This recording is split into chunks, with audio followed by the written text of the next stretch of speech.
नमस्कार, मैं हूं रविंद्र जैन और आप देखना शुरू कर चुके हैं सबकी खबर। मध्य प्रदेश जनसंपर्क विभाग की असिस्टेंट डायरेक्टर पूजा थापक ने आज रात अचानक अपने घर पर फांसी लगाकर सुसाइड कर लिया है। यद्यपि प्रारंभिक तौर पर जो बातें सामने आई हैं उसके अनुसार दोनों पति पत्नी के बीच विवाद हुआ और इस विवाद के बाद पूजा थापक ने फांसी लगा ली। मैं बता दूं कि पूजा थापक ग्वालियर के एक बहुत संभ्रांत परिवार की बच्ची रही हैं। उनका विवाह भोपाल में यहाँ पर एक अधिकारी के साथ हुआ था, लेकिन कई एंगल इस खबर के निकल कर आ रहे हैं। पूजा थापक जनसंपर्क विभाग में केवल असिस्टेंट डायरेक्टर नहीं थी, बल्कि उनकी नियुक्ति मध्य प्रदेश के कद्दावर मंत्री प्रहलाद पटेल के पीआरओ के रूप में भी थी। उनके पति भी मेक पास्ट करके कोई संस्था है, उसमें वैज्ञानिक हैं, इस तरह की जानकारी आ रही है। और दोनों पति पत्नी में इस बात को लेकर विवाद था कि पूजा थापक देर से घर पहुंच पाती थी। यद्यपि उनका 1-1.5 साल का बेटा भी बताया जा रहा है, जिसे बहुत प्यार करती थी।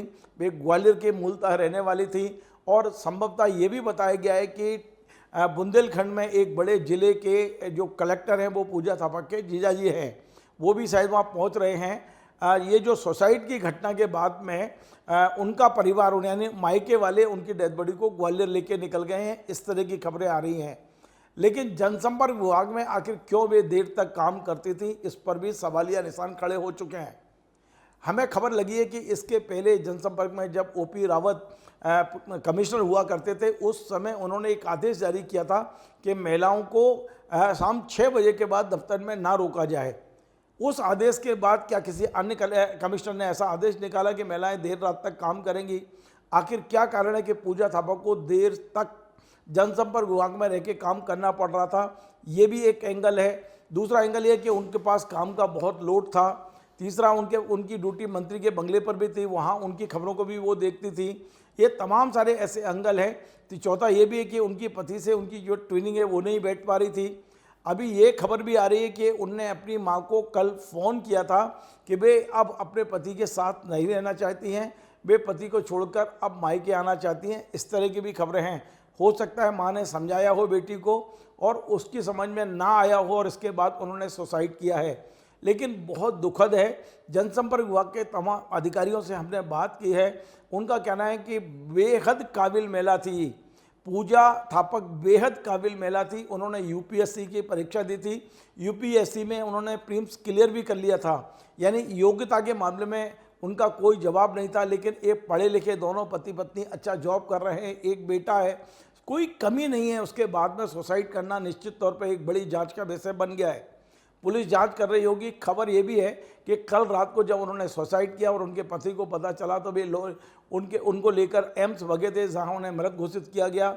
वहीं उनका पीएम हुआ है और पीएम के बाद में बॉडी को ग्वालियर ले जाया गया है। लेकिन पूजा थापक अपने पीछे तमाम सारे सवाल छोड़ गई हैं। सबसे बड़ा सवाल यही है कि आखिर जनसंपर्क विभाग में महिलाओं को देर शाम तक काम क्यों लिया जाता है महिलाओं से, जबकि ये आदेश है कि महिलाओं को 6 बजे के बाद छोड़ देना चाहिए। ये तमाम सारी जांच का विषय है, हम इसमें कोई निष्कर्ष नहीं दे सकते हैं। ना हमारे पास में वो ऑर्डर है जो कमिश्नर का, जो रावत साहब कमिश्नर थे, उन्होंने निकाला है। लेकिन ये चर्चा है जिसके आधार पर मैं आपको जानकारी दे रहा हूँ। लेकिन एक योग्य अधिकारी का सुसाइड करना निश्चित तौर पर मध्य प्रदेश सरकार और मध्य प्रदेश में जनसंपर्क विभाग के लिए एक बहुत बड़ा झटका जरूर माना जा रहा है। हमें ये भी खबर मिली है कि पूजा थापक की मूल पदस्थापना जनसंपर्क विभाग इंदौर में थी, लेकिन चूंकि उनके पति भोपाल में पदस्थ थे तो उन्होंने अपना अटैचमेंट भोपाल करा लिया था। काम के मामले में सब जानते हैं कि वे कार्य के मामले में उनकी कोई कमी नहीं थी, वे अपना काम पूरा करती थी। इस तरह की भी खबरें मिल रही हैं। लेकिन अंततः उन्होंने सुसाइड क्यों किया, एक प्यारे से बच्चे को वो छोड़ के क्यों गई, ये बहुत सारे सवाल हैं जो पुलिस जांच करेगी। हमें पुलिस जांच का इंतजार रहेगा। आपको हमारा ये कार्यक्रम पसंद आए तो आप इसे शेयर करें, लाइक करें, कमेंट करें और आपसे बार बार निवेदन है हमारे ये चैनल को सब्सक्राइब अवश्य करें। धन्यवाद।